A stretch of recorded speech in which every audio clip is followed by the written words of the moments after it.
Alright, what's up guys? This is going to be the video on change in stated delivery. Have to record it again because, of course, my recording software wasn't picking up my microphone, so now I do have that. So, change in. Alright, so this will be my strategy and my lesson on change in stated delivery. This is going to be my entry model, the one I mainly use day in and day out, and I'm just going to show you how to properly chart out a change in stated delivery. So first of all, we're going to show you what a change in stated delivery looks like. I'm going to show you a chart example of one that I took in real life on a real trade. In real life, yeah, on a real trade, and then three, I'll show you what makes a change in stated delivery valid. Should be a pretty quick video to understand and grasp the concept of. It's a pretty easy confluence. Probably as easy as learning an IFVG. Now, I'm going to show you an example of a change in stated delivery. So we'll start off with a bullish example. So basically what a change in stated delivery is on a bullish or bearish example is a series of down closed candles followed by a reversal closing above the series of down closed candles. So in this example, we have all these down closed candles to the low, and then we have price reversing back up into the series of down closed candle where the change in stated delivery is formed here. Now, for a change in stated delivery, it's kind of different than most other confluences where it relies on wicks. This one, the change in stated delivery is marked out from the candle open that started the series of down closed candles on a bullish example.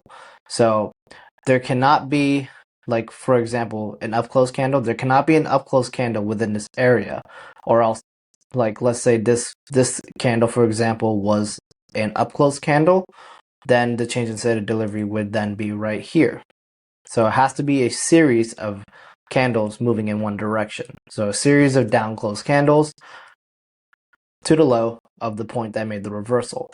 So a change in stated delivery can only be valid to be used if it's from the lowest or highest point in that range or in that segment. So the lowest point that made the reversal, because as you can see, there's another change in stated delivery that happens within this price leg. So you have your series of down closed candles here, point of reversal, moves back up, change in stated delivery here.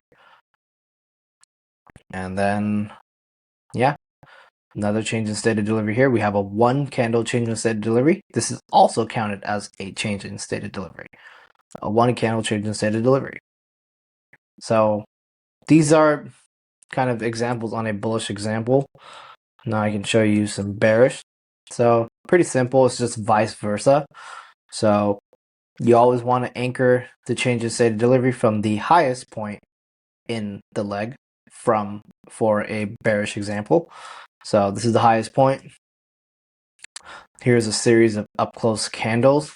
It doesn't matter how many candles are in the leg, okay?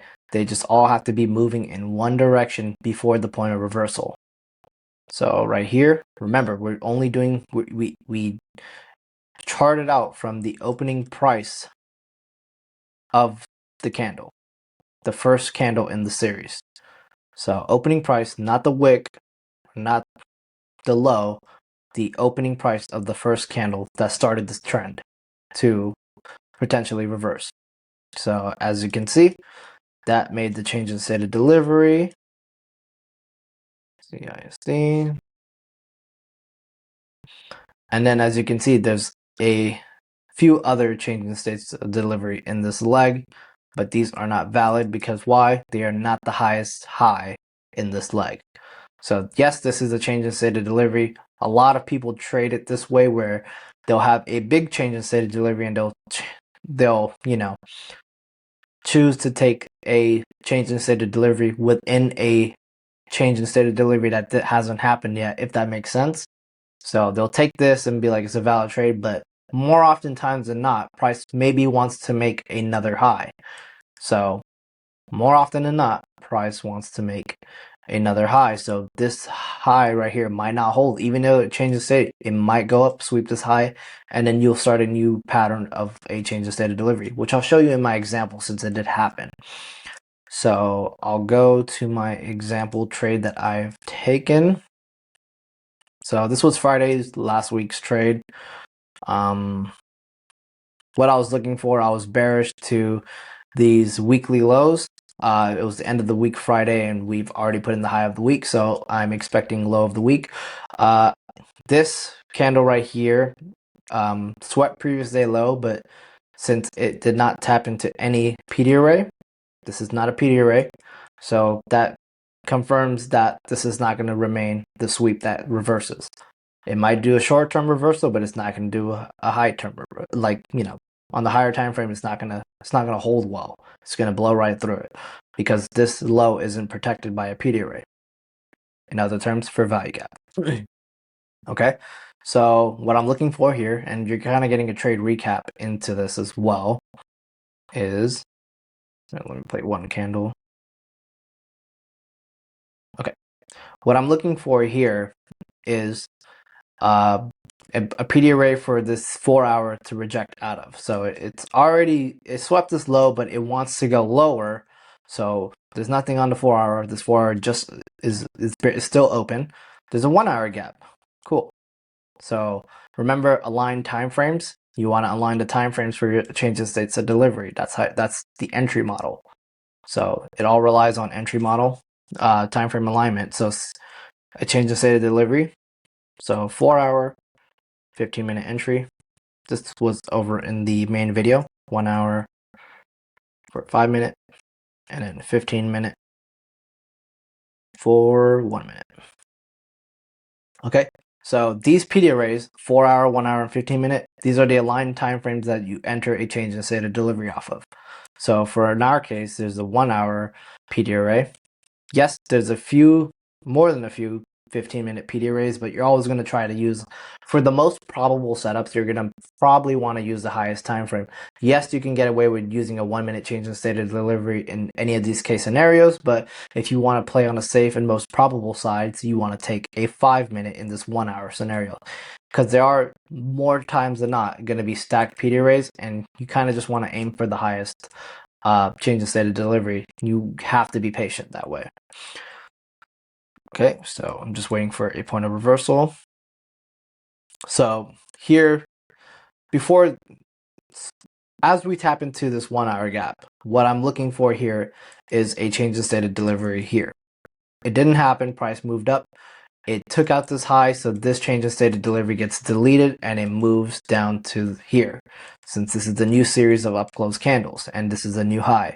So we're just waiting.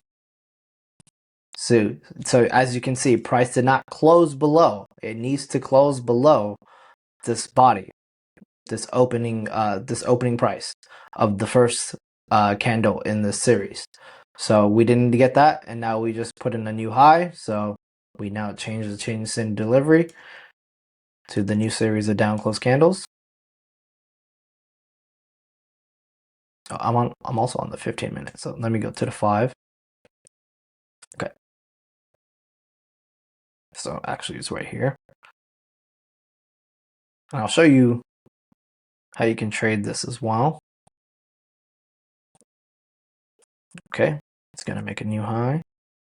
Okay, new high is made. Again, change the state of delivery moves. And this is literally how I was trading that day. I was just marking out my change of states of delivery where it could potentially happen from. And from the previous example that I showed you up here, I believe, all the way up here, these multiple change of states of delivery, you see how that one kind of worked out?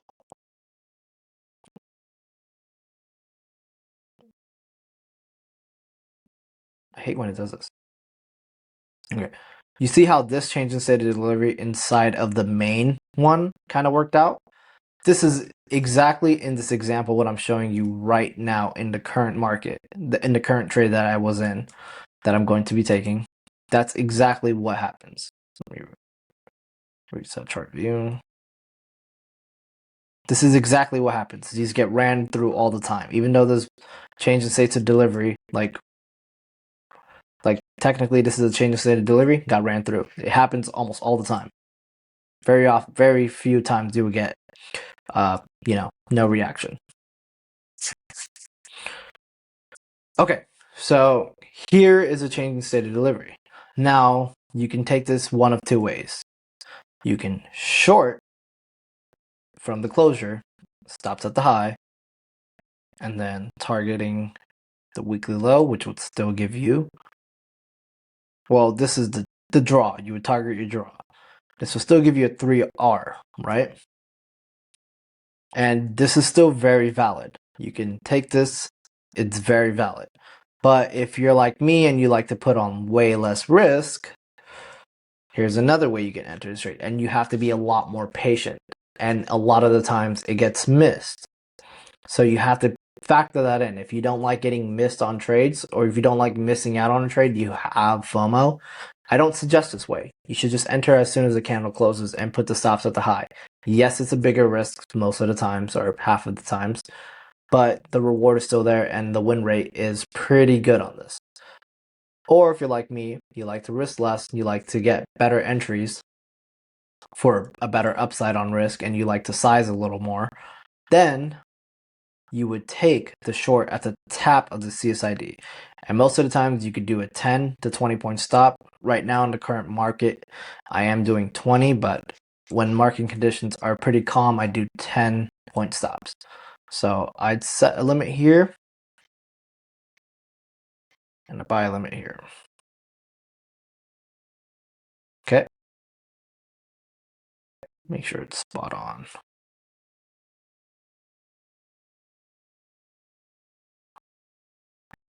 Okay. So this gives you a way better risk to reward. You could even, like, that's already a 4, right?